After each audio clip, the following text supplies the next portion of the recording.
Pedindo para a senhora falar um pouco da sua família de origem, né? Enfim, a educação ainda antes da universidade. A senhora nasceu em Coimbra, né? Nasci em Coimbra, sim. O início da minha vida foi em Coimbra, não é? A sua família era de lá? É, minha família é toda de lá. Só por acidente é que eu fui viver para o Porto. Acidente no bom sentido da palavra. Fui atrás da minha mãe, não é? Que trabalhava e que deslocou-se para o Porto e eu fui com ela, não é? Pequena ainda? 12 anos. Eu vivia com a minha mãe, com a minha avó. Ainda tínhamos um irmão da minha mãe, um tio, gato solteirão, depois acabou por casar. E pronto, e tive uma infância um bocadinho solitária, porque não tinha irmãos, e portanto era eu no meio dos adultos, mas ao mesmo tempo não posso dizer que tenha sido infeliz, foi feliz, não é? Foi feliz na medida daquilo que era possível ser feliz. Faltavam-me fundamentalmente crianças, irmãos, para brincar. Os seus pais trabalhavam com o quê?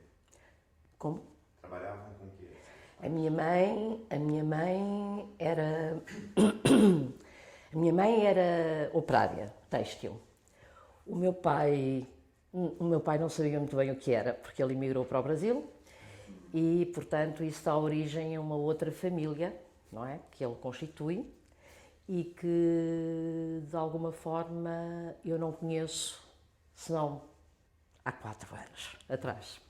Ele foi para o Brasil, a senhora era pequena também? Sim, sim, tinha 2 anos. Não me lembro. E nunca E mais acabei voltou? por não o conhecer porque ele faleceu. Antes de eu conhecer a família, já ele tinha falecido. E sua mãe foi para o Porto para trabalhar? Foi para o Porto porque um tio, ou seja, uma irmã da minha mãe, era empresário da indústria têxtil e, entretanto, a minha mãe trabalhava com ele. E para onde ele ia, ela também ia. E a família ia também, não é? E, portanto, lá fomos nós, um dia para o Porto, tinha eu acabado de fazer o primeiro ano do liceu, e entretanto foi uma mudança complicada para mim. O Porto não era nada bonito, lembro-me da entrada do Porto, lembro-me do cinzento do Porto, lembro-me que demorei muito tempo a adaptar-me ao Porto e à sua luminosidade, que aliás é muito bela, mas só mais tarde é que eu consegui perceber isso. E pronto, e era uma adaptação a uma nova cidade, não tinha amigos, a família também era mais reduzida, não tinha as minhas tias, as minhas primas, etc. Apesar de tudo, em Coimbra eu tinha mais família do que tinha ali, não é? Portanto, é uma adaptação que me levou algum tempo a superar. Mas e na escola, a senhora estudou onde? A escola primária, estudei em Coimbra, na escola pública, feminina, claro, estamos nos anos 50, e, e pronto, é a escola central, ainda hoje está lá, em frente ao mercado, e é realmente uma recordação boa para mim. Ao contrário do que costuma acontecer com as crianças, eu quando me vi na escola via todas as meninas a chorar e agarradas à mãe e eu toda contente, ansiosa que a minha mãe se fosse embora. Eu queria estar ali e estar com outras pessoas, ter outras oportunidades de me dar com, enfim, de sociabilidades, não é? Não era só a escola, o ensino, era também estar com outras meninas. E no Porto, a senhora estudou onde? Estudei no Liceu Rainha Santa Isabel. Fui para o segundo ano. Fiz já o segundo ano. No primeiro ano estive no Liceu Infanta Dona Maria, em Coimbra, e depois estive no Liceu Rainha Santa Isabel, no Porto, onde, aliás, estive sempre. Tiveste de fazer as devidas opções por determinadas áreas, numa determinada fase do teu percurso do liceu, não foi? Sim, que foi no sétimo, na passagem do quinto para o sexto ano. Exato. Estou a dizer bem, isto agora, com as novas nomenclaturas. Sim, exatamente.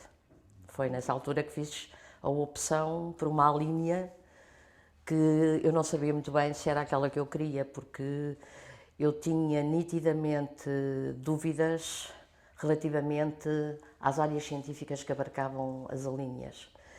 E olhando para todas elas, eu achava que a linha G, e acho que acertei, era aquela que estava mais próxima dos meus interesses. Embora fosse economia, e eu não tinha qualquer, digamos, não havia na minha trajetória anterior nada que me indicasse que eu quisesse ir para a economia. Eu fui para a economia porque era a possibilidade de eu poder ter formação numa área científica que me aproximasse do social, no fundo. Eu acho que foi isso que acabou por gerar as razões da minha escolha. Embora com muitas dúvidas, e tive tantas dúvidas que não fui logo para a universidade, estive um ano sem ir, tive um ano parada, sim, que foi porque eu não sabia se a minha escolha era a certa. Que ano foi? Isto foi 70, eu entrei na universidade no ano letivo 70, 71, portanto, não, é isso, 70, 71. Não, 69, 70. 70, 71 já estava na universidade, no primeiro ano. Portanto, eu parei um ano e esse ano foi fundamental, foi verdadeiramente, quando me dizem qual foi uma época da vida que marcou, digamos, nós temos encruzilhadas na vida, não é? E depois há bifurcações, ou vais para um lado ou vais para o outro. E eu acho que esse foi o meu grande ano de bifurcação. Por um lado, porque eu já tinha consciência política adquirida através da pessoa que vai ser o meu sogro, na altura não era ainda, mas que era um homem de esquerda, era um homem muito politizado, era um homem que gostava muito de falar comigo. Eu ia ser futura nora dele, mas ainda não era a namorada do filho. E, entretanto, ele gostava de falar comigo e contava-me muitas experiências que ele viveu de perseguição, porque pertencia à classe operária, quando era jovem, e, portanto, fez parte, digamos, de um contingente de ativistas ligados, digamos, a esta classe, que eram muito juvenil, se não estou em erro. Não é? E, entretanto, o que aconteceu é que as conversas dele não entraram impunemente dentro de mim. Eu ouvia, escutava, porque eu gosto de escutar as pessoas, e, portanto, ouvia muito ele falar. Era a única que tinha, assim, disponibilidade para ouvir as histórias daquele senhor.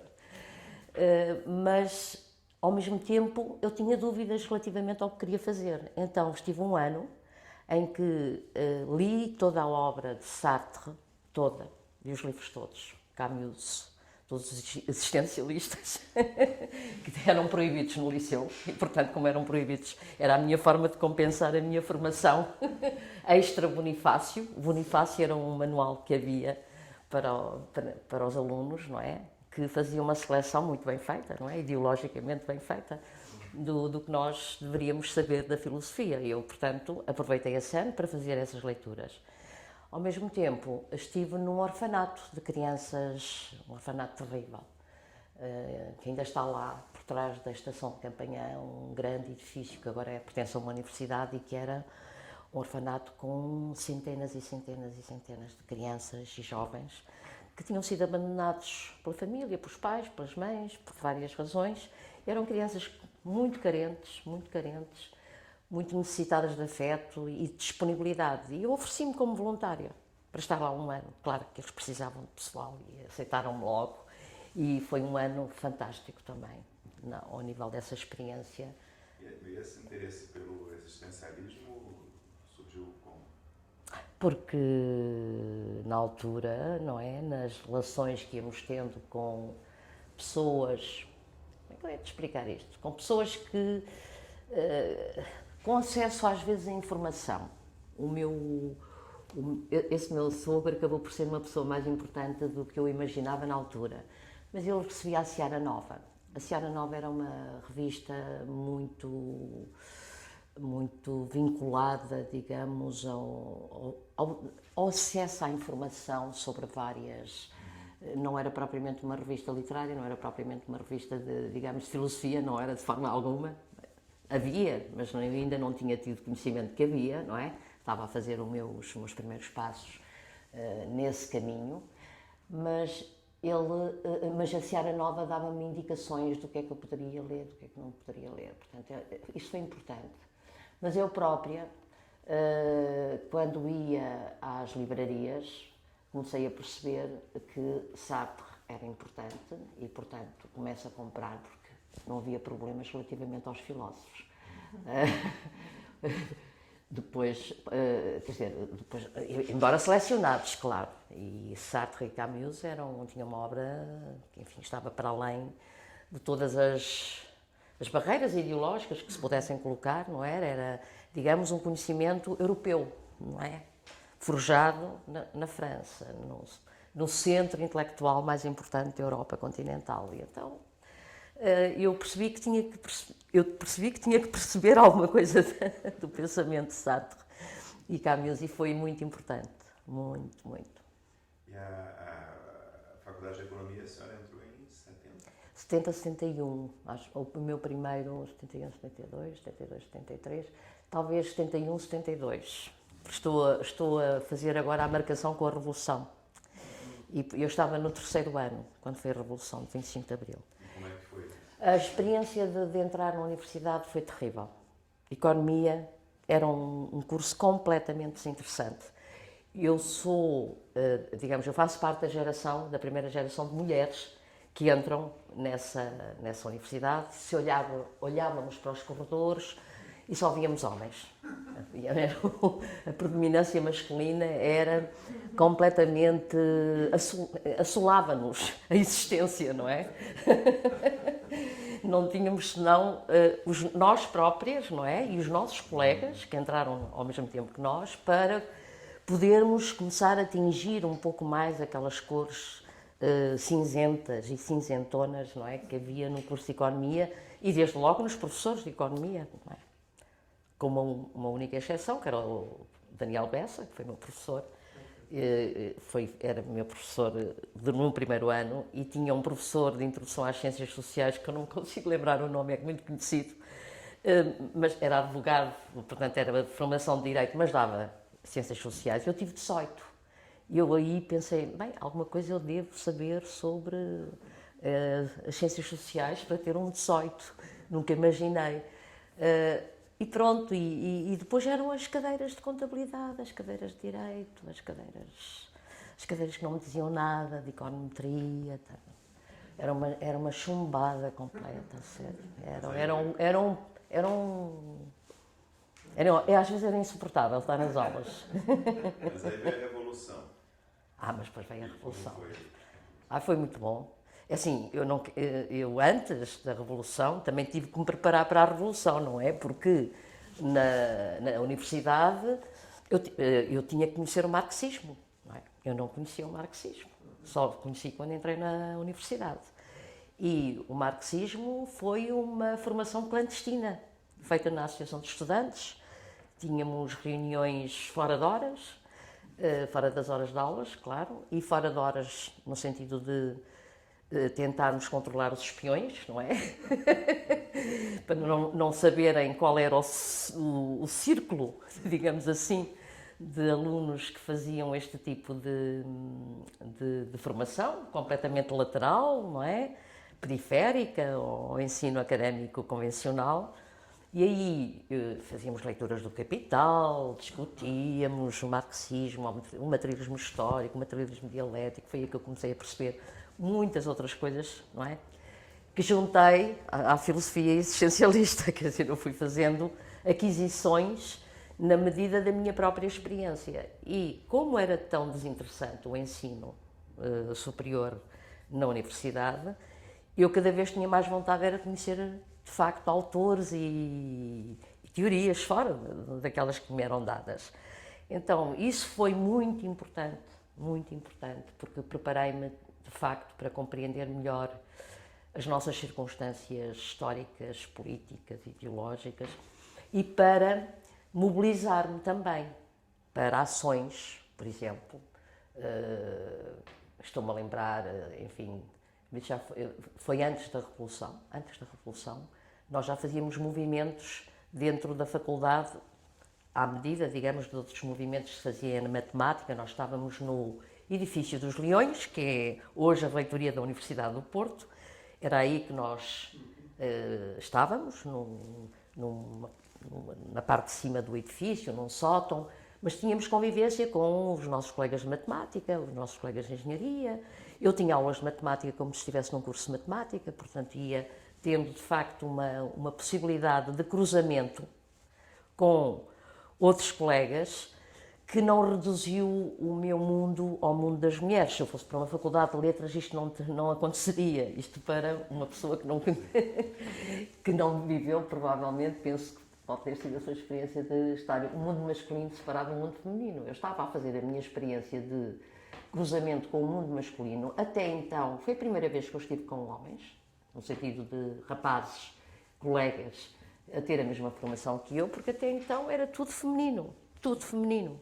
Desde que entrei na dita escola primária até entrar na universidade, o mundo era feminino. E ainda por cima não tinha o mundo masculino em casa. Portanto, o meu mundo era mesmo muito feminino. Mas ela se casou nessa altura ou mais tarde? Casei-me mais tarde. Eu tinha... É assim, eu na universidade já pagava os meus estudos, não é? Eu pagava os meus estudos, comecei por dar explicações, mas não era suficiente. Depois comecei a fazer trabalhos de contabilidade. Quando aprendi um bocadinho de contabilidade, uma colega minha tinha uma empresa e nós tínhamos uma certa mistura de gente mais velha e mais nova nas aulas, especialmente nas da manhã, nas primeiras horas da manhã. E então uma colega minha, que depois ficou minha amiga, deu-me trabalhos de contabilidade para eu fazer a análise de contabilidade, mas a grande fonte de rendimento para mim foi ser babysitter. E eu tratei de muitas crianças, muitas, porque comecei numa família endinheirada do Porto, não é? Na Foz. Aquilo correu bem, depois foi boca a boca. Às tantas eu já não sabia responder a todos os pedidos. E passei o meu tempo de faculdade foi um tempo envolvido entre a política, entre as crianças, não é? Que eu ia tratar. Às vezes uma vez fiquei um mês com as crianças, o meu mês de férias foi estar com essas crianças. Fins de semana, jantares, os pais queriam jantar, ficava com as crianças também. Portanto, o mundo das crianças foi um mundo que eu descobri, desde bebés até maiorzinhos, que eu descobri enquanto estava na universidade. A universidade, para mim, foi o cruzamento de muitos ensinamentos e de muitas influências e de muita, digamos, ampliação do meu mundo, digamos. Mesmo antes do 25 de Abril, da Revolução de Abril, ou só mais tarde? Não. As crianças foi logo desde o princípio, sim. E foi a minha grande fonte de rendimento e era muito engraçado, porque eu às tantas ia para a faculdade, depois já de 25 de Abril, eu ia para a faculdade com... Eu comecei... eu estou-me a rir porque, de facto, quando somos jovens, nós temos a ideia de que somos capazes de fazer tudo. Então eu, para além de trabalhar com crianças e ter que estudar, e muitas vezes estudava com as crianças a chorar e a ler a sebenta, porque tinha frequência no dia a seguir. Depois também decidi ir para o conservatório.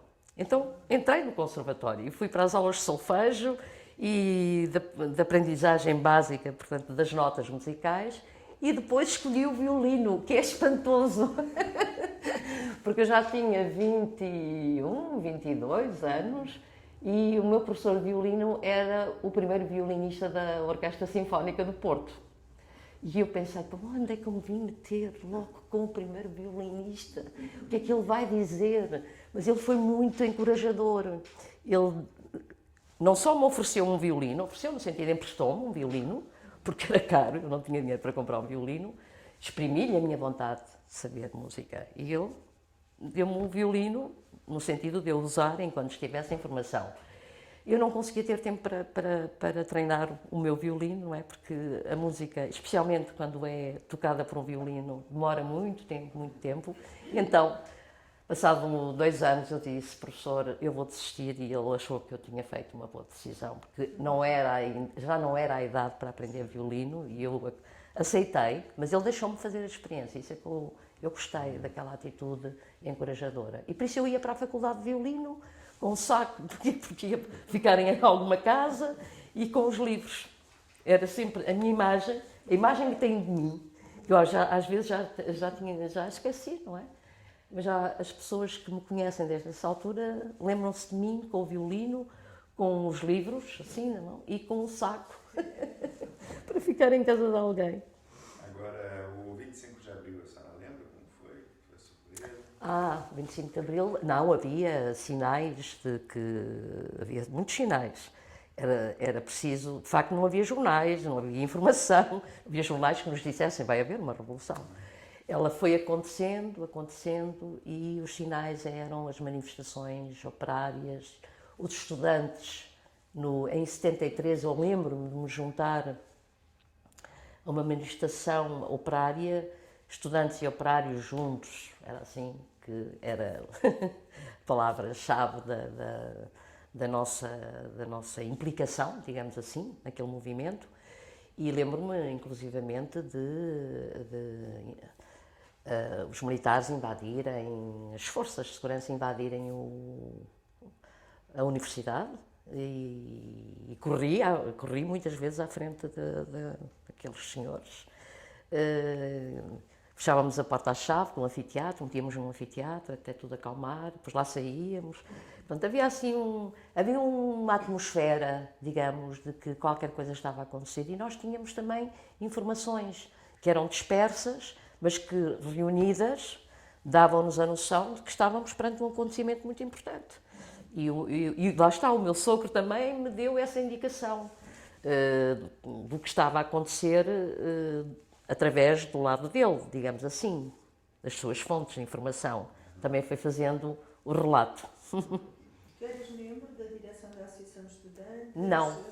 Quer dizer, eu ia estudar marxismo, mas eu era membro... Eu não tinha hipótese. Eu era uma trabalhadora, no fundo, sem horários, não é? Mas eu, no fundo, estava ali, mas tinha que ir a correr para a casa de alguém que precisava dos meus serviços. Então, era uma correria. Eu lembro que a minha vida foi uma correria na universidade, e em casa poucas vezes me viam, às vezes estava uma semana nisto. Ia lá à casa, buscar mais roupa, mas era para continuar nesta vida.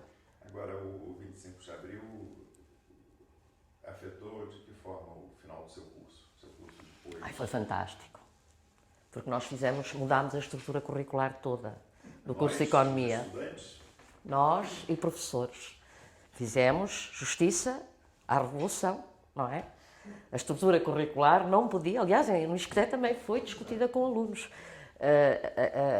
Digamos que ali éramos muitos, não é? Porque o curso de Economia tinha tradição no Porto de ser exigente, era masculina até na forma como os alunos era autoritária, não era conservadora, as notas, ter uma boa nota era, enfim, uma coisa muito importante para quem estava no curso de Economia. Ora, vínhamos de um curso que tinha todas as características da ditadura.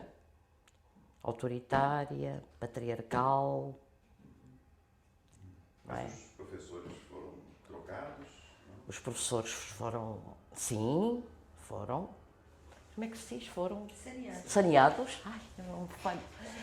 Mas era o nome que dávamos, é um nome horrível. Mas saneados, sim, ou professores que uns saíram por livre vontade, não é? Eu tive alguns professores que, por e simplesmente, deixaram, já estavam numa certa idade e foram-se embora. Outros que ficaram, reconverteram-se, não tiveram outra hipótese, e houve alguns que foram saneados. Mas havia, agora lembrei-me de um pormenor, uma coisa que acontecia nas aulas antes da Revolução e que já anunciava a Revolução. Era nós, estudantes, naquelas reuniões da Associação de Estudantes, fazíamos também uma outra coisa, que era sabotar as aulas de um professor. E sabotar as aulas de um professor, eu lembro-me que era à volta de questões de desenvolvimento. Nós estávamos completamente conhecíamos a situação da América Latina, e líamos jornais, não é? Especialmente o Comércio do Funchal, a República, e íamos tendo contactos, não é? Porque, apesar de tudo, estar na Associação de Estudantes era estarmos próximos de outras associações de estudantes que iam recolhendo informação e divulgando-a, não é? Ora, eu tinha lido já muita coisa, e os meus colegas também, sobre as questões do desenvolvimento na América Latina, e os nossos professores apresentavam-nos a questão através de modelos da escola austríaca. Impossível, não é? Modelos matemáticos, não é? E, entretanto, nós achámos que aquilo era indecente e era necessário sabotar. Então, organizávamos,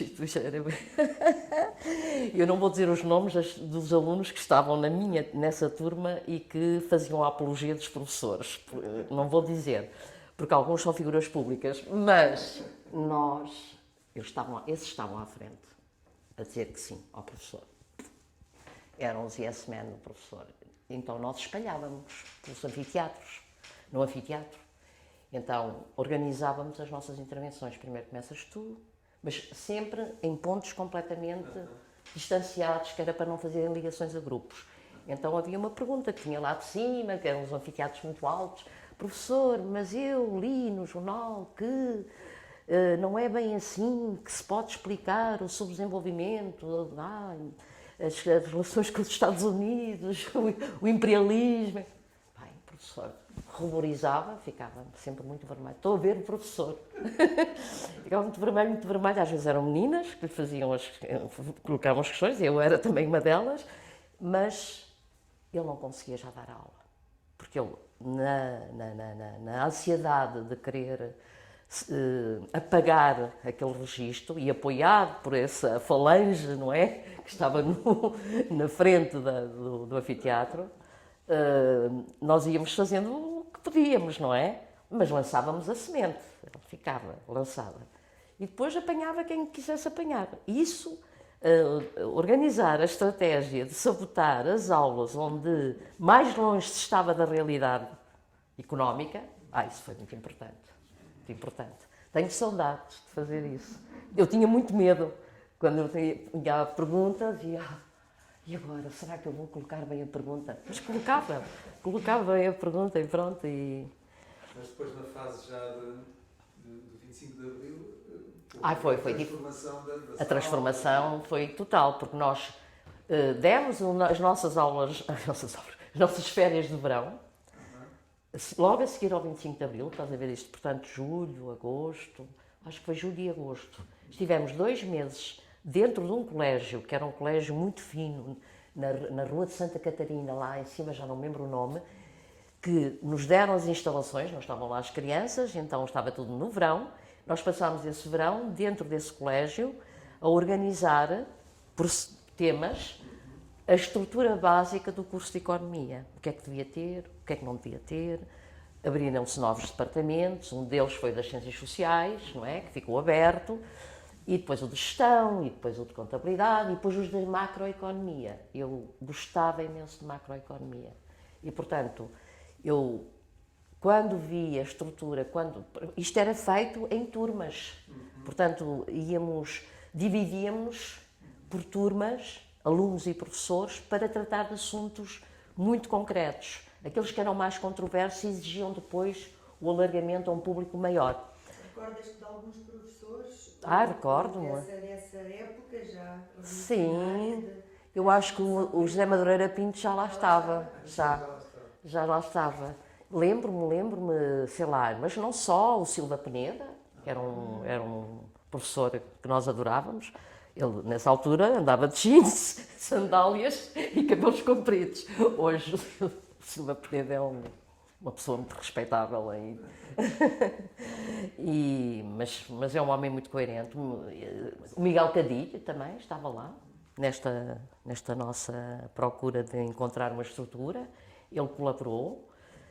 Foi meu professor, aliás, de Estatística, após o 25 de Abril. Ou seja, eu abandonei aquele curso que seródio, que cheirava a mofo, muito conservador, muito longe da realidade, mas que quando era acabado dava acesso ao 3º ano de Direito em Coimbra.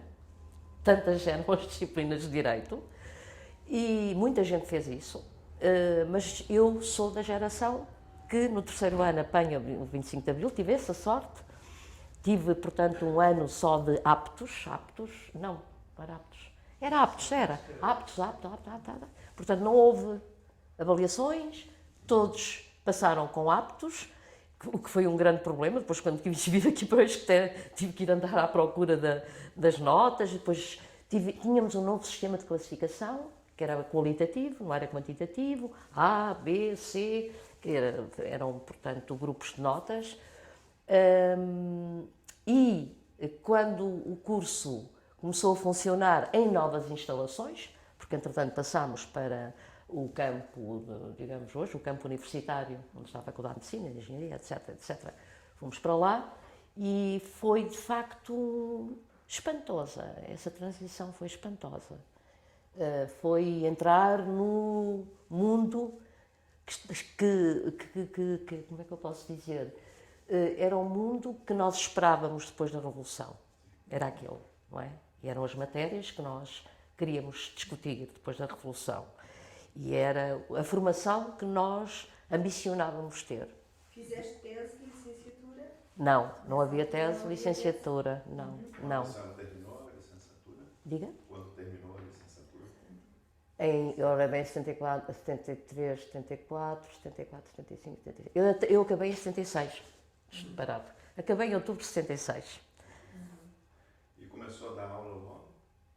Sim, porque eu tive vários. Isto parece pouca humildade da minha parte, mas eu tive para aí uns 5 convites para dar aulas lá. Eu fiquei parva quando eu acabei, porque os meus colegas todos me diziam que eu ia para o desemprego.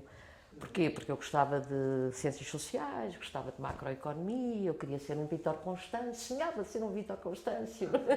Naquela altura era o nosso paradigma do macroeconomista.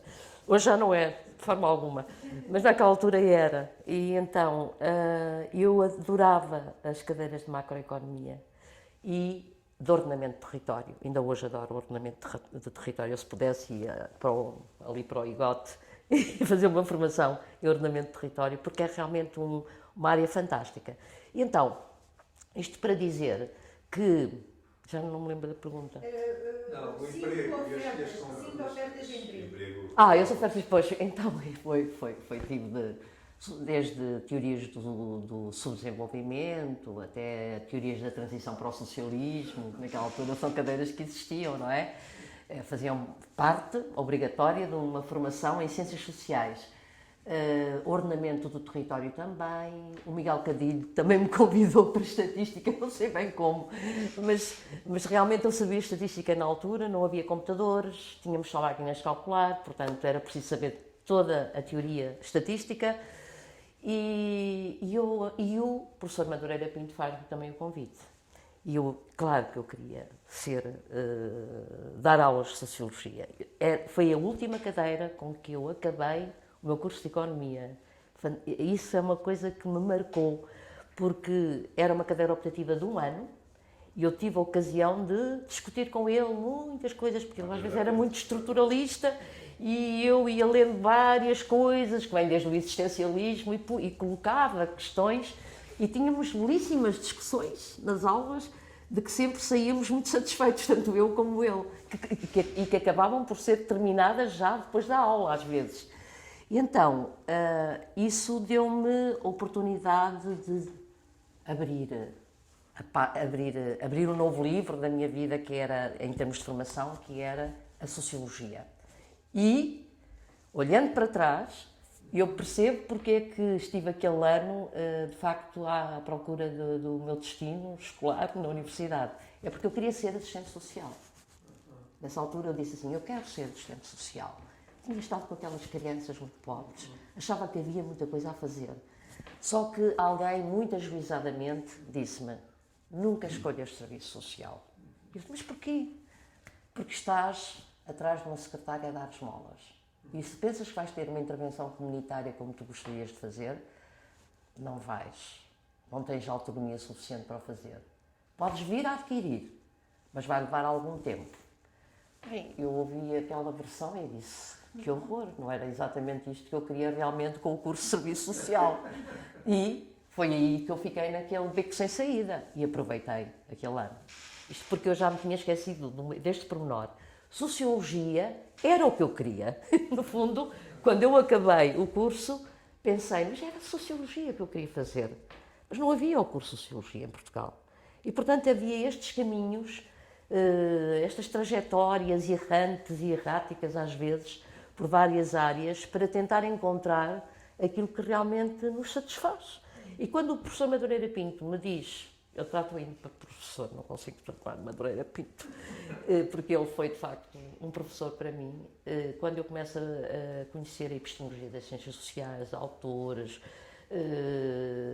as concepções metodológicas, sei lá, tudo aquilo que ele dava, eu descobri um novo mundo que é um bocadinho comparável ao que eu descobri com o Armando Castro, que tive também em História Económica e Social e que deu-me a oportunidade de conhecer muita história de Portugal, vista a partir de um outro ponto de vista que eu ainda não tinha tido a oportunidade de aprofundar. E pronto, eu disse-lhe, professor, eu gostava tanto de ficar aqui consigo a dar aulas, mas eu tenho que casar. Ele até se riu, e eu também me ri. E ele disse, então, mas, professor, eu namoro há 10 anos, qualquer dia não me caso. Não é? Porque as coisas esgotam-se, não é?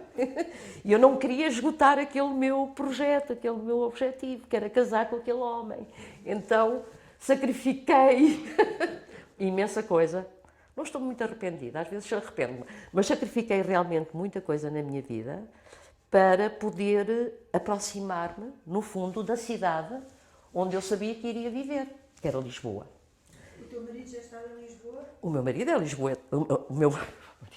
O meu ex-marido é Lisboeta, sim. É Lisboeta, portanto, eu sabia que íamos casar aqui, que íamos ter uma casa aqui e, portanto, a minha vida seria aqui. Então, isto foi o primeiro passo. Mas o professor Madureira Pinto foi muito simpático e disse-me assim, o Isqueté está a precisar de assistentes. Ainda não havia concurso. E eu entrei assim, diretamente fui falar com a Eduarda Cruzeiro e ela disse-me logo, sim, precisamos de uma pessoa que dê análise sociológica, chamava-se assim a cadeira, para alunos de gestão e de economia. E foi assim que eu iniciei as minhas aulas. Quem encontrei? Encontrei figuras incríveis, não é? Da sociologia, Juan Música Alfredo, Maria José Maranhão, o nosso colega das teorias sociológicas, Manuel Braga da Cruz, muitos exilados brasileiros, a Albertina, nunca mais me esqueci da Albertina e do marido dela, que estavam cá e davam aulas cá. Portanto, havia os exilados, não é, que vinham de fora, uns do Brasil, a maioria vinha do Brasil, passando por Paris, não é, com passagens por Paris, por capitais europeias, mas que vinham para aqui porque a Revolução tinha acontecido aqui. E, portanto, era preciso perceber um bocado, e era um país, no fundo, que estava a crescer, um novo país, e era muito desafiador e muito aliciante a experiência de viver o pós-Revolução. A transição para a Revolução tinha sido muito importante, mas, de facto, os efeitos da Revolução vêm-se depois, não é? E precisavam ser estudados, e precisavam ser investigados. Então, foi assim como um pequeno corpo de docentes que nós começámos a pensar a estrutura também,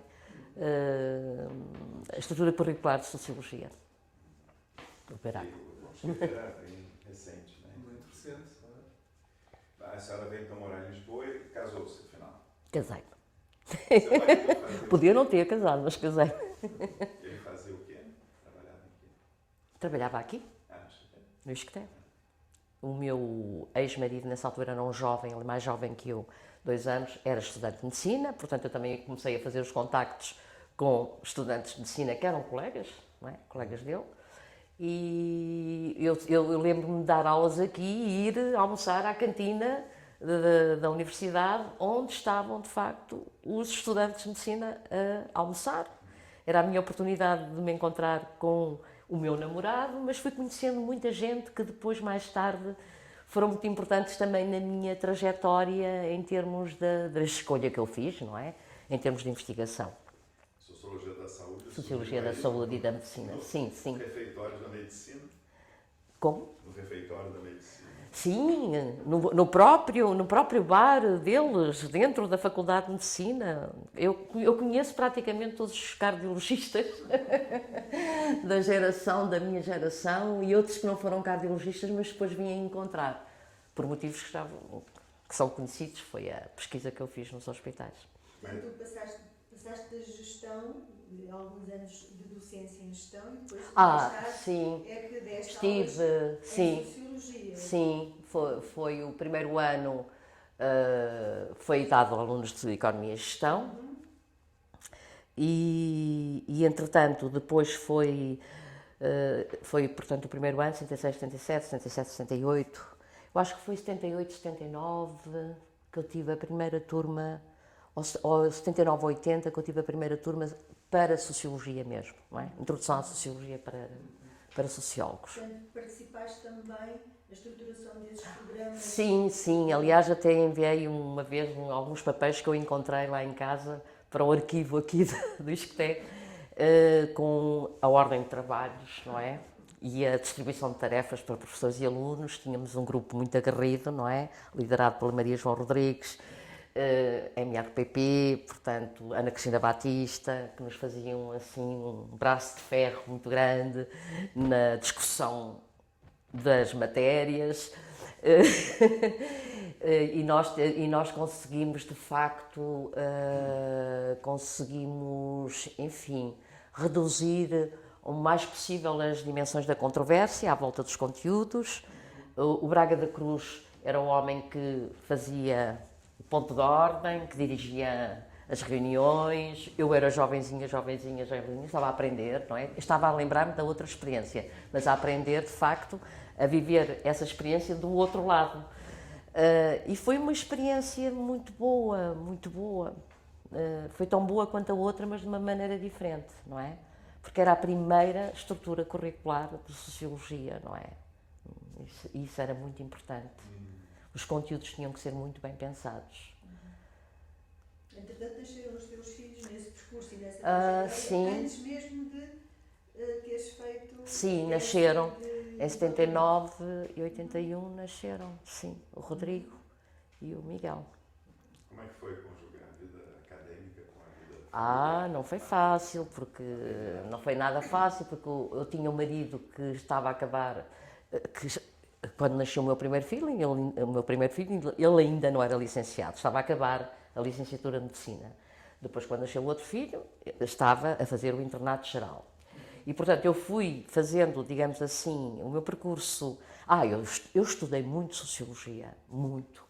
O professor Madureira Pinto deu-me essa indicação, porque quando ele me fez o convite, eu vou voltar um bocadinho atrás para compreenderem depois como era difícil compatibilizar algumas vertentes da minha vida.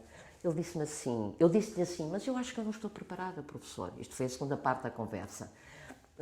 E ele disse-me, não, tu tens lá tudo, está lá tudo. Precisas é de ler muito, precisas de ler autores, precisas de te preparar para conhecer perspectivas teóricas desde os clássicos aos modernos, mas isso vais fazendo, à medida que fores dando aulas, vais fazendo. E eu naquela altura que era otimismo demais da parte do meu professor, mas não, ele tinha razão. Eu mal comecei a dar aulas aqui, e no meio de tudo isto que eu já estive a dizer, eu estudava imenso. E o gravador está a funcionar. Eu estudava imenso e tinha, de facto, assim, eram dias e dias a estudar. Estudava imenso. Mas depois casei, depois tive aquela criança, a primeira, e claro que continuei a estudar imenso, porque ainda tinha muita coisa para saber, e, ao mesmo tempo, tinha o meu companheiro, o meu marido, a querer fazer carreira como médico. E o que aconteceu foi que nós fizemos uma espécie de um pacto, um acordo, que era assim, eu deixava-o fazer a especialidade, deixava-o, entre aspas, não é?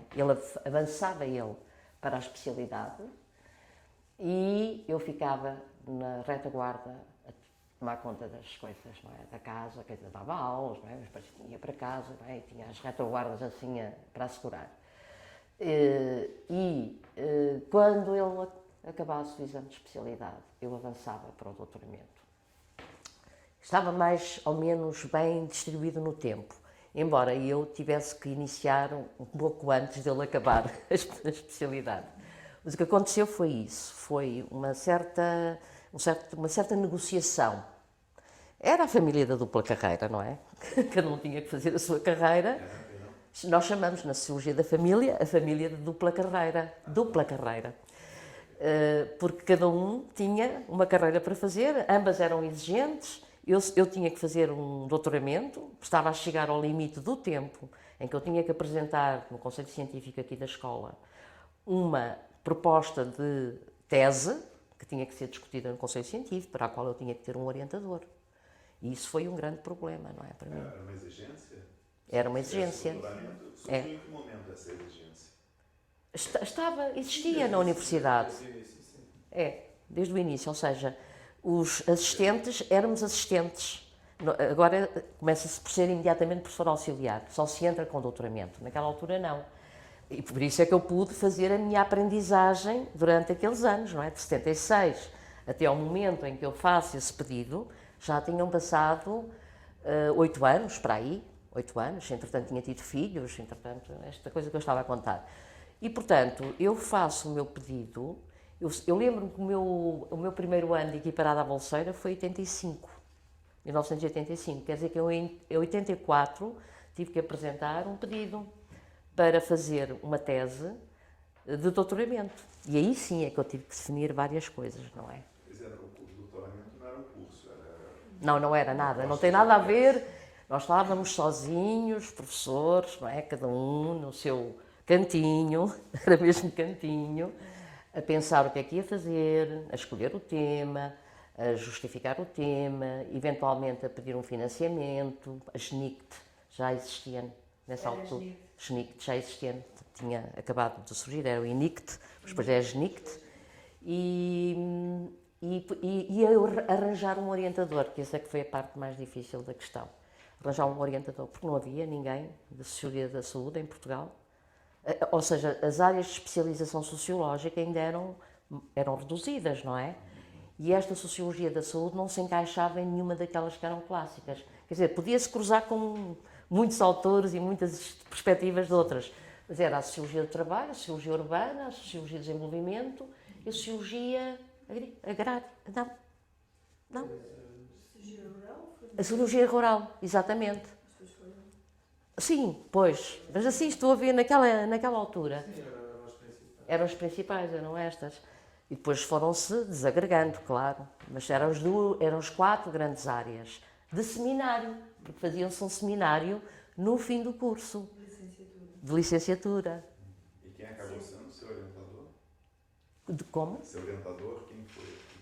Pois, esse é que foi o grande problema, porque não foi. Ou seja, eu tive que ir buscar um nome. Eu, no meio das leituras que andei a fazer, para preparar exatamente a minha proposta de investigação para a tese, encontrei o Jesus de Miguel, que era irmão do Amândio de Miguel. O Amândio de Miguel era um sociólogo importante em Espanha. Estou a falar aqui do nosso país vizinho. E, entretanto, eu vi que ele tinha, de facto, um irmão, que era o Jesus de Miguel, que trabalhava na área da sociologia da saúde, da medicina, e é aí que eu me meto num avião, mando uma carta ao senhor, não havia mails, não havia computadores, não havia nada, não é? Mando uma carta ao professor Jesus de Miguel, digo-lhe que estou muito interessada. Jesus de Miguel. E mando-lhe uma carta a dizer que eu, apresentando-me e dizendo que precisava de um orientador, para oficializar a minha candidatura na minha instituição, qual era a instituição, e que gostaria muito de ter um encontro com ele, em Barcelona. Ele dava aulas na Universidade Autónoma de Barcelona e, entretanto, ele respondeu-me positivamente, disse sim, pode vir ter comigo, eu estou muito tempo nos Estados Unidos, mas quando estou cá, e é a altura em que eu estou cá, estou disponível, venha ter comigo e falarmos sobre o que quer fazer. E assim foi, meti-me num avião e em 2 dias eu falei com ele, conheci-o, falei com ele, ele conhecia a universidade e ele disse que sim. mas nunca me orientou. Nunca mais o vi. Nunca mais- Acredita? Sim, formalizei a candidatura, ele mandou a carta a dizer que sim, que sim, que sim. E depois passaram-se meses e meses, meses que eu ia mandando cartas, ou para um lado ou para o outro, porque ele tinha tal universidade americana, que agora não me lembro qual era, mas era muito importante. E entretanto, E ele nunca respondeu. zero, nada. Nem quando Sara defendeu a tese. Pois, aí foi outra coisa. Entretanto, eu fui fazendo a tese. Eu, que achava que sabia ainda pouco de sociologia, que nunca tinha feito uma investigação na minha vida, mas tentando sobreviver a esta catástrofe, não é? Isto podia ser um grande naufrágio, mas não foi, felizmente. Porque fazia trabalho de campo em 2 serviços. Eu escolhi tudo foi escolhido por mim.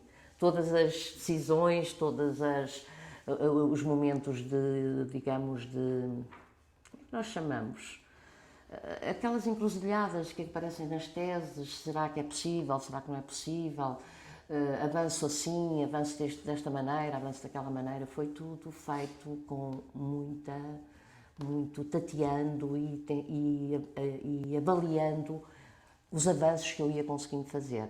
O tema e o foco que tu querias introduzir na tua tese, esse também não foi discutido com o orientador? Não. E foi resultado Toda a minha experiência. Da tua observação participante, não? É assim, eu ainda no outro dia dizia a uma pessoa amiga, eu não sei muito bem o que é que pesou mais ou o que pesou menos, mas que pesaram, aqui alguns fatores pesaram. Primeiro, eu era casada com um médico e, portanto, ele chegava à casa e contava-me todas as safadezas que se faziam no serviço, todos os problemas que tinha com doentes, as mortes dos doentes, as equipas, o funcionamento das equipas, e eu ia ouvindo. E aquilo ia entrando, e ele desabafava, não é? Quando chegava à casa. Geralmente era a hora de jantar, estávamos a jantar, e ele ia desabafando. E eu comecei a achar que havia um mundo fascinante no hospital. Pensei, como é que isto se pode explicar? Tem que haver qualquer coisa que ainda não está dito sobre a organização hospitalar que eu precisava de conhecer melhor. Então, isto foi, digamos, talvez a influência mais determinante, mas que não foi muito consciente para mim. O que eu tinha mais consciência, digamos, como sendo determinante na minha escolha, era uma experiência que eu fiz numa escola de enfermagem. O nosso colega, que entretanto já faleceu, Paquete Oliveira, dava aulas na escola de enfermagem. Hoje chama-se Francisco Gentil, naquela altura era a Escola Técnica de Enfermagem e era a de elite, onde estavam as meninas todas das famílias mais, digamos, mais importantes e mais famílias de médicos, não é? E muitas raparigas, maioritariamente raparigas, quando eu entrei ainda na escola de enfermagem, queriam fazer enfermagem, mas queriam fazer uma enfermagem de qualidade, de alto nível. Portanto, o modelo era americano, não é? Da escola Rockefeller, não é? Era chamado, aliás, a escola como a escola Rockefeller portuguesa. E elas eram chamadas as Marquesas de Palhavã. Eu acho imensa piada. Marquesas de Palhavã, porque aquela zona onde está a escola é Palhavã. No Hospital de Oncologia. Sim, é mesmo ao lado do Instituto de Oncologia Português. Instituto de Palhavã também, na gíria mais popular. Mas vamos dizer, as influências no campo da sociologia, como é que a Sara encontrou? O que é que foi mais Não importante? encontrei, tive que andar à procura, porque destas várias influências, de facto, elas apontavam-me caminhos. Eu, quando entreguei no Conselho Científico a minha proposta, pus um título que me desse a possibilidade de depois eu encontrar caminhos, pus Estudo sobre a Organização e Funcionamento dos Serviços Hospitalares. Nunca mais me esqueci, porque era tão lato, que dava para encaixar tudo lá dentro. Na altura, nem eu própria tive a noção de que fosse tão lato, porque ainda não conhecia o hospital. Portanto, comecei por me armar com uma proposta que me segurasse, não é? Que me desse algum conforto, em termos de poder depois fazer variações.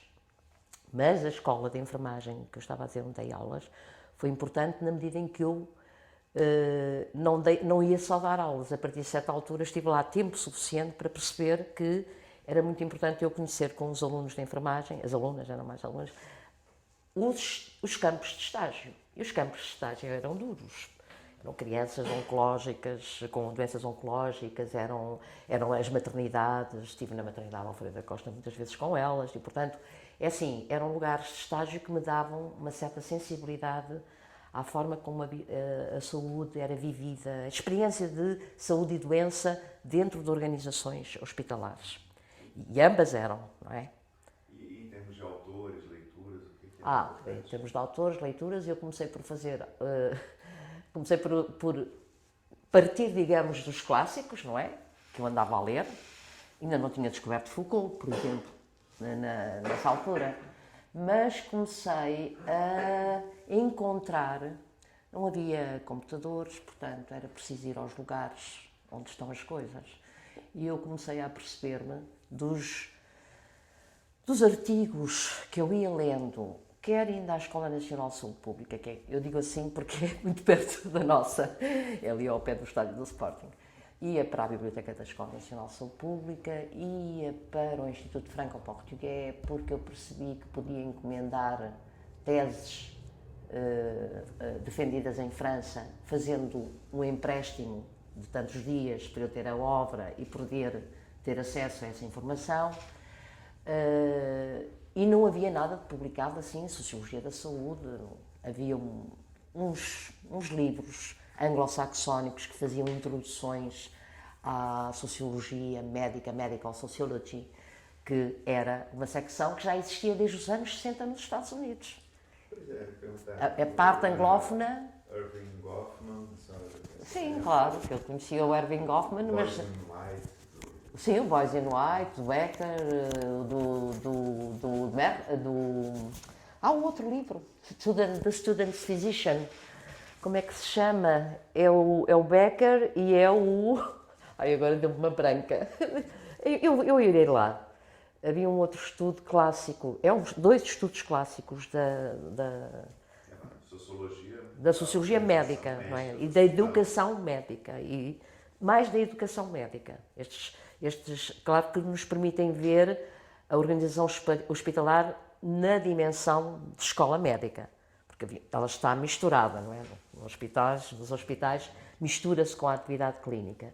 Portanto, de facto, foram esses dois estudos, e não consegui tê-los logo nas minhas mãos, fui identificando nos artigos. A recolha era feita artigo a artigo. Eu ia fazendo a lista de todas as obras que eu tinha que conhecer para poder fazer uma tese nesta área. E depois, a partir de certa altura, eu fiz um pedido de uma bolsa, uma pequena bolsa, para ter algum dinheiro para poder ir a Londres. E fui para a London School of Economics, tem uma biblioteca fantástica, continua a ser fantástica ainda hoje, e aí eu comecei a encontrar os clássicos todos, as obras clássicas todas. E era fotocópias. Não havia internet, não havia nada. PDF. Não, e havia máquinas de escrever e havia esta coisa de viajar, ir todos os anos, fazer uma estadia, fazia uma semana. Comprávamos livros. Às vezes comprava, outras vezes nem sequer existiam nas livrarias, mas eu trazia fotocópias. As bibliotecas facultavam fotocópias e nessa altura não havia restrições, podia trazer o livro inteiro fotocopiado. Só mais tarde é que começou a haver, poucos anos depois, começou a haver restrições no número de fotocópias. Portanto, era um trabalho feito por etapas, não é? Cada ano era uma etapa na minha progressão, no conhecimento da sociologia da saúde e da medicina, que tinha duas fontes. É interessante. Tinha, por um lado, a fonte anglo-saxónica. Esses dois estudos são acompanhados de outros estudos que eram feitos, especialmente nos ingleses, tinham algumas coisas sobre os médicos, a profissão médica, a sociologia das profissões dava a oportunidade de conhecer autores. O Freudson eu conheci através desta via que eu estou a falar, não é? Como eu já conhecia o Goffman, mas o Goffman ganhou uma outra posição para o meu doutoramento, que eu nem estava à espera, não é? Contribuiu para eu conhecer melhor. Foi quando eu conheço também a teoria de Foucault, enfim, tanto do lado francês, o Bourdieu também, o poder simbólico, o homo académico, pronto.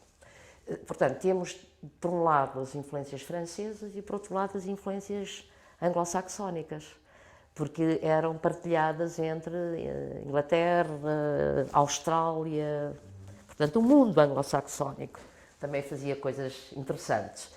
Mas foi uma viagem, às vezes um bocadinho dura, porque eu não tinha orientador, lá está. E, portanto, era eu que ia selecionando as minhas leituras, não é? Agora vou para aqui, agora faço isto, preciso ler aquilo, preciso ler aquilo outro. Mas quando defendeu o doutoramento em 90? 90. Apareceu o orientador? Não. Entretanto, o que é que aconteceu? Eu tive que apresentar, eu já tinha a tese, eu não sabia que tinha a tese toda na minha cabeça, mas ela já lá estava. Eu precisava, de facto, de um interlocutor. Só me faltava um interlocutor. E eu lembro-me que o Raul Iturra, muito simpaticamente, disse-me assim: Graça, se quiseres, eu leio as coisas que tu fores escrevendo. Mas eu fiquei a pensar: antropólogo, há muita teoria da discussão. A construção da tese era uma construção muito sociológica, de facto, classicamente sociológica, não é? E então eu achei que ele poderia reivindicar, digamos, um olhar mais etnográfico, mas eu fiz uma etnografia. No fundo, eu fiz pesquisa de terreno, como fazem os antropólogos. E só estava a dizer isto para dizer que eu disse muito obrigada, agradeci-lhe imenso a disponibilidade dele, mas que eu precisava de encontrar um interlocutor que se situasse mais no meu campo, no campo, digamos, dos contributos que eu tinha usado, no campo da problematização que eu tinha feito, e ele compreendeu e aceitou e continuámos sempre muito amigos. Então, eu fui a Coimbra um dia, porque havia lá um congresso que deu origem ao número 23, que é um de capa verde, que era sobre questões de saúde, medicina, profissões, Serviço Nacional de Saúde, Sistema de Saúde Português, portanto, tinha várias coisas. E eu achei que ali talvez fosse o lugar onde eu pudesse encaixar, digamos, uma comunicação sobre a tese. E assim fiz, não é? Apareço lá, pronto, pela primeira vez. O nome já estava mais ou menos gizado, era Saberes e Poderes no Hospital. E, entretanto, quando eu apresento a comunicação, quem está no público, não é? Estão vários colegas, nossos colegas de Coimbra, e estava o Boaventura. Por acaso estava cá e foi ouvir. E eu lembro que estava lá também a Isabel do Carmo, que ficou furiosa com aquilo que eu estava a dizer. Eu só via ela. Isabel do Carmo é uma médica, professora, é mais do que médica, é uma militante. Exato. Mas que, pelos vistos, eu que pensava que ia ter a maior abertura da professora Isabel do Carmo, foi ao contrário. Ela ficou completamente irada com aquilo que eu disse e fez-me um ataque bem cerrado, porque é médica, não é? E no fundo eu estava a tocar num ponto intocável até agora, que era o poder médico. Portanto, eu aguentei-me, a discussão não foi boa, não foi má, quer dizer, ela foi, de facto, entusiasmou-se demasiadamente e eu tentei controlar a situação e, no fim, era intervalo para almoço. O Boaventura vem ter comigo e disse-me: gostei tanto da tua comunicação, onde é que ela está escrita? Escreve-se em quê? Perguntou. Escreve-se, é um doutoramento que eu estou a fazer no Isqueté. Eu não o conhecia, só o conhecia de nome. Estou a fazer no Isqueté, de facto esta é a minha primeira comunicação, digamos assim, sobre a tese, mas eu ainda não escrevi nada. Ele disse: então não, vamos almoçar, não sei o que mais. Vi um grupo, lá fomos almoçar e ele ficou à minha frente, assim como está, e começou-me a fazer perguntas. Então, é sobre quê? O que é que fizeste? Quais são as orientações? O teu orientador quem é? Perguntou.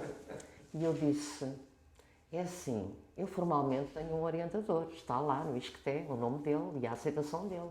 Mas ele nunca teve uma reunião de trabalho comigo. Eu disse, a sério? Como é que é possível isso acontecer? Pois é, mas aconteceu. Eu agora não sei o que é que vou fazer, eu tenho que começar a escrever. Eu tinha um ano para começar, isto foi em 88, tinha um ano, tinha que entregar até dezembro de 89. Eu tenho um ano para escrever a tese, mas não sei muito bem se estou bem, se estou no bom caminho, se faz sentido aquilo que eu apresentei. Não, faz imenso sentido. É uma perspectiva completamente inovadora, não há nada feito em Portugal. Tu não abandones esse projeto. Eu tratava logo por tu. Não abandones esse projeto e não sei o que mais. E eu fiquei assim um bocadinho entusiasmada. Ainda bem que alguém me entende. Eu tenho um interlocutor assim, com esta qualidade, melhor ainda. E então, ele foi muito gentil, ele disse-me assim, ele nessa altura não estava nos Estados Unidos, estava em Londres, na London School of Economics. E disse-me, eu vou fazer agora uma estadia em Londres, se quiseres que eu te leia os capítulos que fores escrevendo, está à vontade, que eu não me importo de ler. Ai, eu disse, agradeci imenso a gentileza dele, obrigada, professor. Eu não quero uma sala, no fundo no fundo vai só fazer a leitura daquilo que eu penso, mas é muito importante, porque vais ter um feedback, e é importante esse feedback, se tu quiseres, eu terei todo o gosto em fazê-lo. Foi assim que ele me colocou a questão.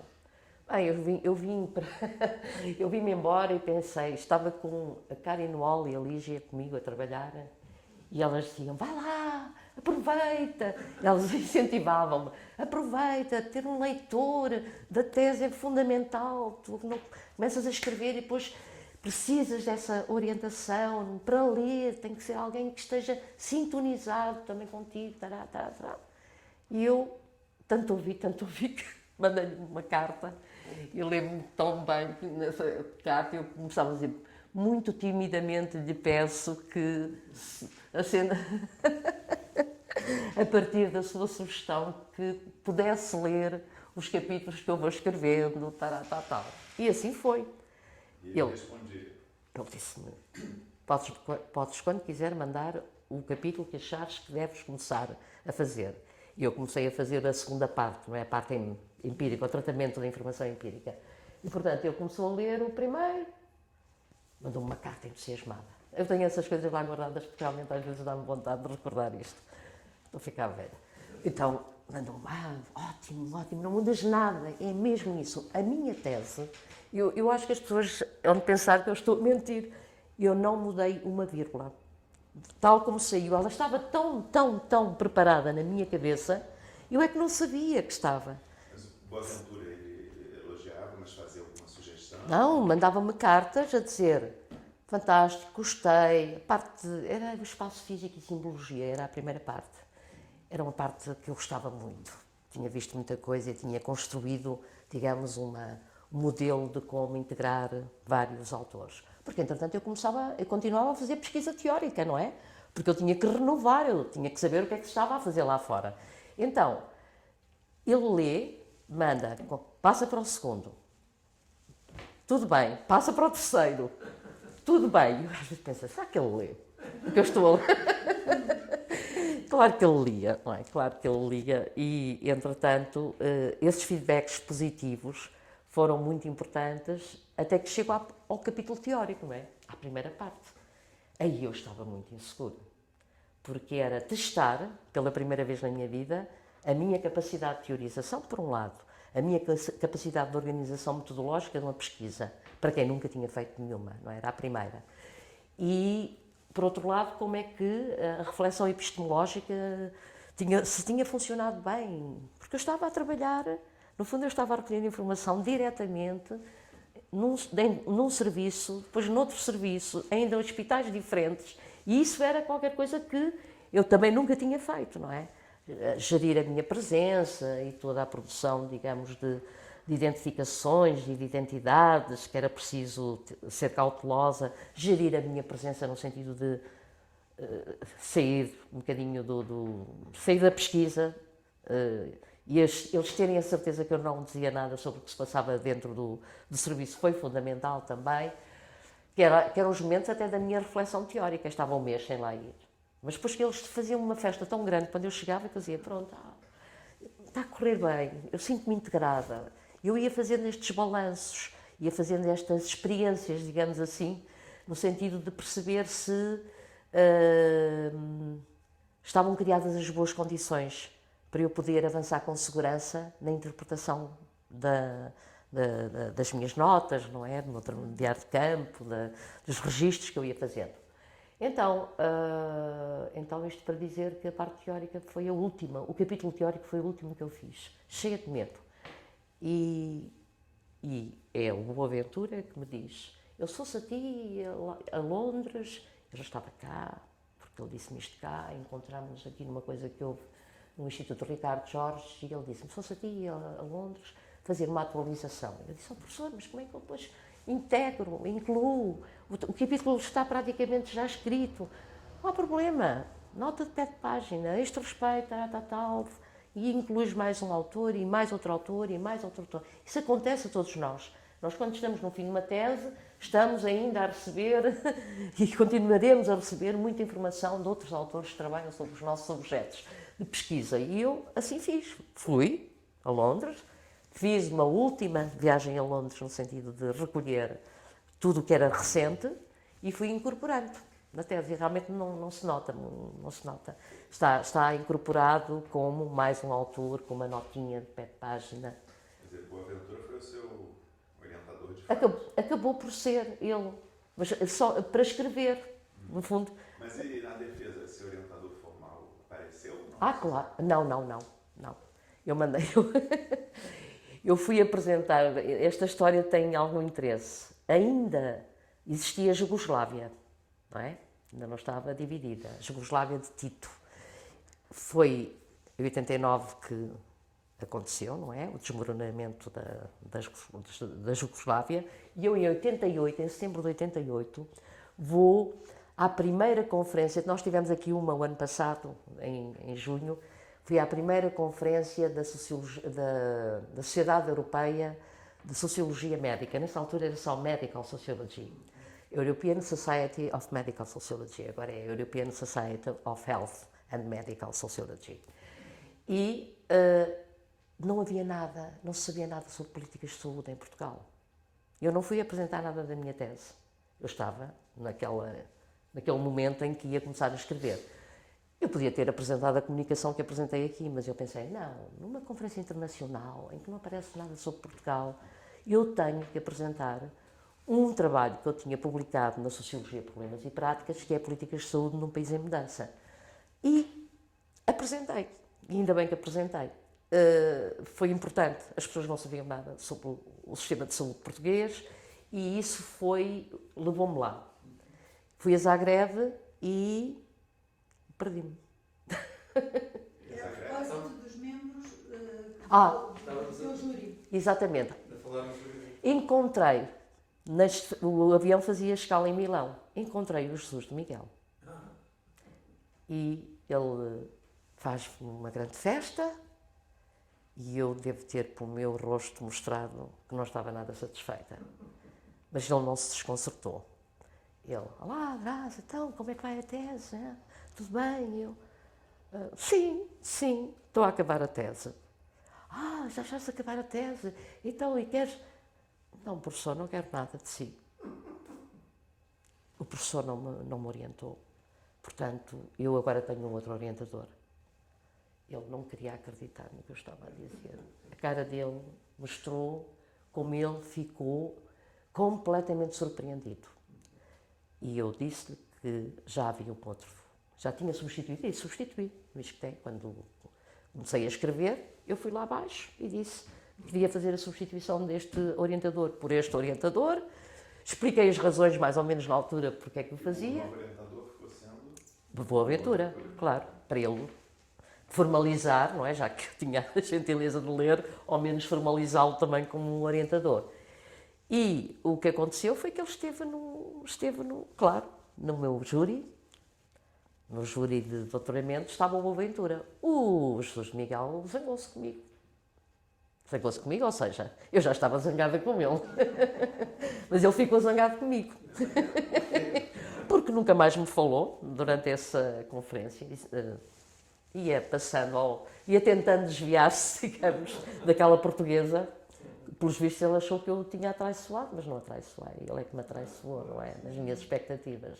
E deixou-me um bocado. Na tese, tu foste orientadora de imensa pesquisa na área da saúde e, digamos, desenvolveste e dinamizaste um conjunto de projetos. Foi. Mas agora seja a altura de falar desses projetos pós-tese, das Sim. pesquisas que acompanhaste enquanto orientadora de outras teses.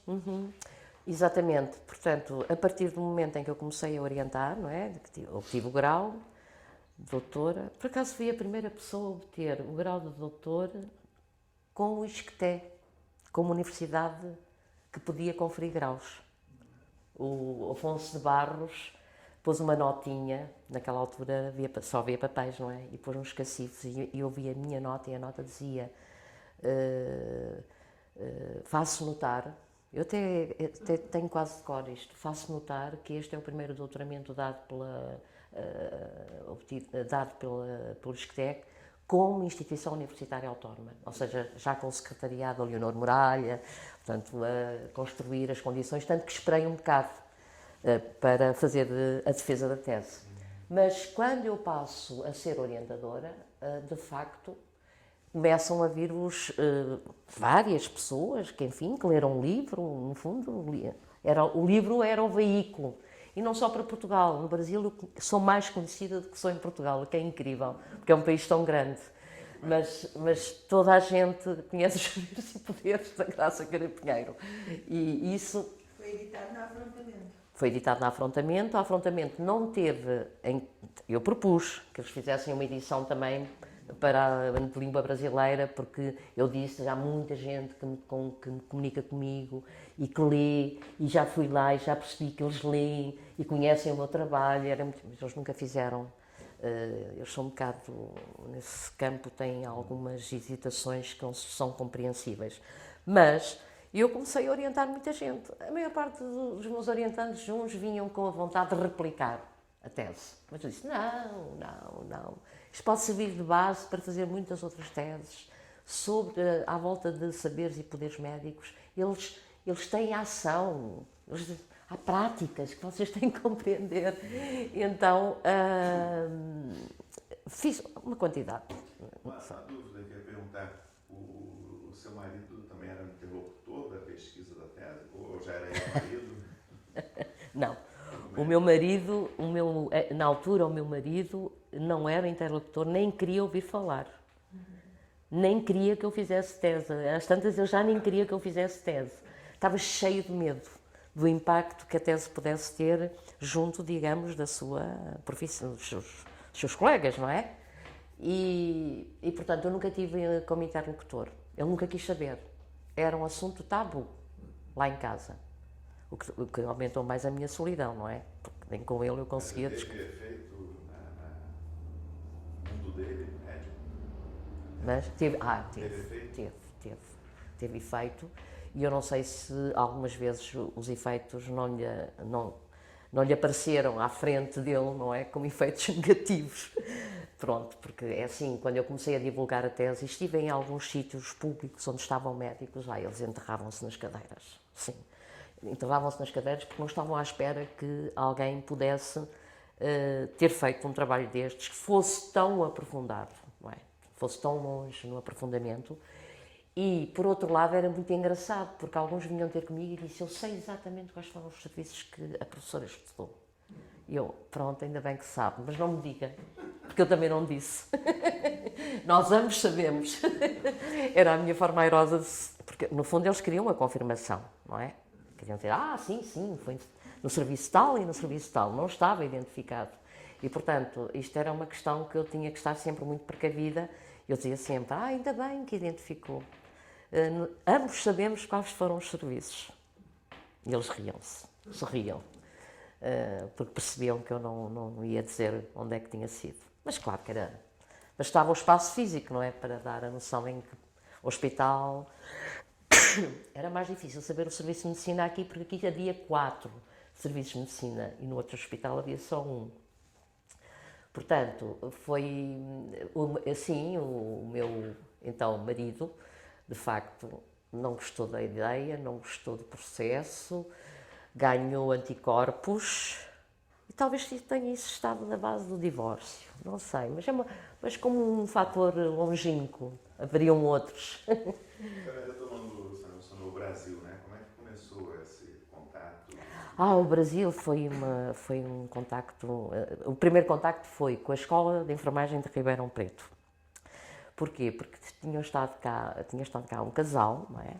Ela depois vai ser minha orientanda num pós-doutoramento, mas esse casal veio ter comigo, ela era professora da escola e conheciam o meu livro e fez-me uma proposta desafiadora, que era eu num mês conseguir dar uma cadeira, não é? E conseguir, de facto, sobre os aspectos mais importantes da tese, não é? Desde a construção da tese, à sua organização empírica e aos resultados, e discutir isto com os alunos em pós-graduação, não é? Em Ribeirão Preto. Em Ribeirão Preto. Foi a primeira vez que você foi ao Brasil? Foi a primeira vez que eu fui ao Brasil. E foi... É de Ribeirão Preto? Rio de Janeiro, Salvador. Ribeirão Preto. E estive lá um mês, não é? Estive lá um mês e isso foi a primeira... e quando vim, portanto, na saída para Portugal, fiquei em São Paulo, e a Lília Schreiber, que da Universidade de São Paulo, da Faculdade de Medicina da Universidade de São Paulo, telefona-me, ainda eu estava em Ribeirão Preto, soube que eu estava lá e pede-me, convida-me para eu fazer uma conferência na Universidade de São Paulo. Lília Schreiber. Então, ela tinha trabalhado sobre os médicos, o trabalho dos médicos, ainda hoje continua a trabalhar sobre os médicos, e então eu fiz pela primeira vez, internacionalmente, digamos, foi a minha primeira apresentação na conferência dessa tese. Foi uma conferência, correu muito bem e foi um marco importante para mim, porque foi a primeira vez que eu o fiz, e isso criou uma ligação à Lília Schreiber e ao Interface, à revista, não é? Porque ela foi uma das grandes dinamizadoras da revista Interface. Ainda hoje tenho boas ligações com a revista Interface. Começaram por aí. Isto foi a primeira ida. Depois fiz uma segunda ida para uma conferência internacional no Hospital Sírio-Libanês, mas não me consigo lembrar do nome é um nome tão conhecido, da organizadora, que também me convidou para fazer uma conferência, e depois começou, de uma forma mais sistemática, a partir de uma vinda de uma orientanda pós-doc, não é? Veio cá fazer o pós-doutoramento, a indicação tinha sido dada pelo Luís Cecílio, ele disse-lhe, acho que lhe disse, vais fazer o pós-doutoramento que eu gostava de ter feito, mas que eu acho que já não vou fazer, mas vais tu, faz com a graça. Ele foi intermediário, não é, nos contactos comigo, e em 2009, portanto ela esteve cá de 2009 em 2010, eu estou a trabalhar com ela, aqui, a Rosemarie Andreasa, que é agora a diretora lá do Departamento de Saúde Coletiva da Unifesp. Isto é a Universidade Federal de São Paulo, a Escola Paulista de Medicina, como mais conhecida. E então ela esteve cá um ano, entretanto frequentou uma outra cadeira, fez a investigação que queria fazer, que foi sobre a atenção básica, como dizem no Brasil, aqui foi sobre a reforma dos cuidados primários. Entrevistou doentes, pronto, foi muito satisfeita, aprendeu muita coisa, muitos autores, e, entretanto, inicia-se aí uma parceria entre o ISCTE e a Unifesp. Portanto, eu representando o ISCTE, não é? E o Luís Cecílio representando a Unifesp. E foi assim que começámos a colaborar em projetos até hoje. Mas ela teve também no Rio Grande do Sul. Pois tive, tem razão. Estive no Rio Grande do Sul com a Soraya Cortes, com a Soraya, uma vez um mês, e uma segunda vez estive um mês, foi em 1998, havia eleições no Brasil. Eu lembro-me de como estava a cidade, completamente fervilhante, não é? Cheia de expectativas relativamente aos resultados eleitorais. E entretanto, foi importante para mim. Eu conheço agora mais o Brasil do que alguma vez pensei conhecer. E entretanto, o que aconteceu foi que estive uma segunda vez, eu já estive uma terceira vez, já fui para aí umas 3 vezes, aquela foi a mais longa, foi em 1998, foi a mais longa. Depois tenho ido lá, através de convénios FCT-CAPES, há esses convénios, e isso permitiu-me ir, e houve um congresso em 2015, acho eu, se não estou em erro, onde também participei. E pronto, a minha ligação com a Soraya Cortes ainda está, neste momento, assim, ainda existe, está cá um orientando dela, que está a fazer doutoramento, que é um político muito importante do Brasil, e que está comigo a fazer, digamos, a escrever capítulos. A escrever capítulos para a tese de doutoramento, e foi a Soraya que fez a ligação comigo, pediu-lhe para vir trabalhar comigo. E tens projetos ativos neste momento? Tenho, foi agora financiado um outro projeto. Qual é a sua impressão sobre esse mundo, vamos dizer, das ciências sociais e saúde? Olha, tenho uma visão um bocadinho desconcertante. Inicialmente foi um bocadinho desconcertante, porque a Unifesp tem um campo de ciências sociais em Guarulhos. E eu pensei assim, por que raio é que me foram convidar uma portuguesa que vai de Portugal para colaborar como socióloga, e depois, mais tarde, o Tiago também entrou, digamos, nesta equipa, como socióloga, se eles têm sociólogos e têm antropólogos.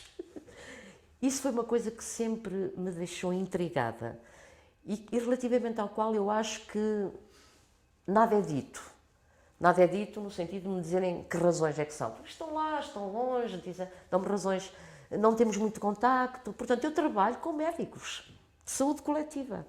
No fundo, os meus colegas são profissionais de saúde, uns médicos, outros nutricionistas, outros, fundamentalmente, gestores de saúde, pessoas que já estão numa etapa de carreira em que acumularam muitos cargos. Um até já foi Ministro da Saúde há pouco tempo, portanto, está a ver.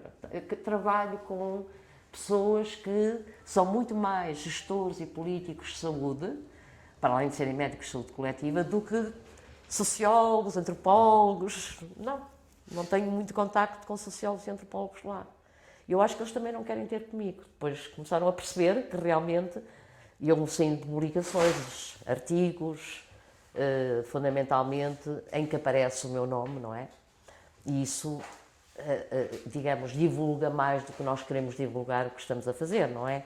Não conseguimos controlar, é uma divulgação que nos expõe e que nós não conseguimos controlar. Portanto, eu não sei bem o que é que se pensa sobre mim, vou dizer agora, nas ciências sociais, pelo menos da Unifesp. Estou a falar da Unifesp, não quer dizer que nas outras universidades a realidade seja a mesma. Mas realmente é um bocadinho desconcertante, não é? É estranho.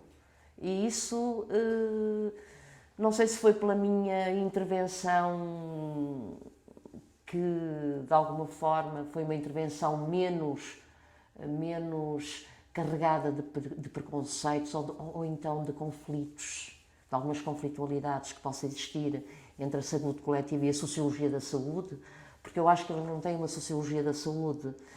Têm, de facto, sociólogos que trabalham sobre vários temas, mas sociólogos da saúde, apenas há o antropólogo, que é o Paulo Pedro, não é? Que é o Pedro Paulo, não sei, Pedro Paulo, acho que é Pedro Paulo, que é realmente um homem que trabalha muito no âmbito da antropologia, mas é sobre o corpo, neste caso agora é sobre o género, e começou por ser também sobre a saúde. Mas o corpo está muito ligado, a sociologia do corpo está muito ligada à sociologia da saúde. E, portanto, esta foi, digamos, de 2 em 2 anos nós temos um projeto financiado. E tivemos agora, ficámos muito espantados, mas conseguimos um financiamento para um novo projeto. Começou no princípio do ano. Não, no fim do outro ano. 2019.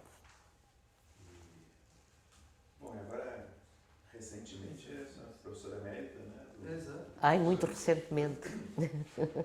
Vai Muito agora, recente. novembro? Dezembro. Dezembro? Foi em dezembro, 14 de dezembro. Foi o dia em que se comemorou os 47 anos do ISCTE. Eu já cá estou há 43. Entrei em 76. É uma vida inteira. O ISCTE é a minha vida também. Tem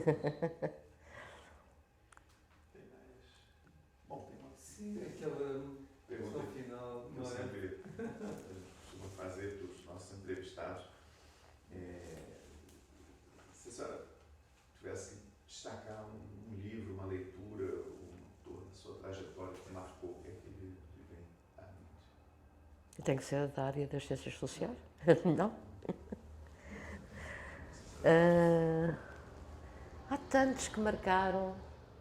Por exemplo, uma leitura, tem a ver com o Brasil, uma leitura que me marcou relativamente à minha representação do Brasil ou à minha curiosidade em conhecer um pouco mais o Brasil e as ciências sociais do Brasil. Pensei, deve haver, e há, nós conhecemos antropólogos que fazem um trabalho fantástico, não é? Relativamente a algumas dimensões de caráter sobre as crenças, sobre rituais, questões étnicas, não é? Eu acho que os sociólogos no Brasil precisavam trabalhar mais as questões do racismo, sobre os negros, há muito pouco trabalho sobre os negros, vai aparecendo, os mais jovens estão a começar a dar essa prioridade a essa realidade.